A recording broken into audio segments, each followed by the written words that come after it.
మన ఉప ముఖ్యమంత్రి పవన్ కళ్యాణ్ గారి సొంత నియోజకవర్గమైనటువంటి పిఠాపురంలో ఈరోజు తెలుగుదేశం పార్టీ నాయకుడైన వర్మ సంచలనమైన వ్యాఖ్యలు చేశారు. ఏంటి ఆ వ్యాఖ్యలు అంటే, రైతు ఒక తట్టెడు ఇసుక తోసుకుంటే పోలీసులు తీసుకెళ్లి 4-5 రోజులు స్టేషన్‌లో నిలబెడతా ఉన్నారు. అదే గనక మాఫియా కొన్ని వేలాది లక్షలాది లారీలు ఇక్కడి నుంచి తరలిపోతా ఉంటే పోలీసులు గానీ, రెవెన్యూ సిబ్బంది గానీ ఎవరూ పట్టించుకోవడం లేదు. మరి పవన్ కళ్యాణ్ గారు ఏం చేస్తా ఉన్నారు?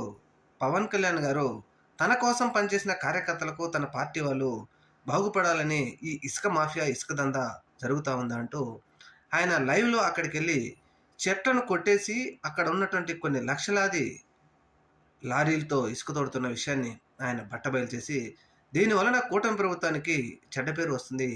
ఖచ్చితంగా ఈ ఇసుక మాఫియాను అరికట్టాలని చెప్పేసి సంచలనమైన వ్యాఖ్యలు చేశారు పిఠాపురం మాజీ ఎమ్మెల్యే వర్మ గారు.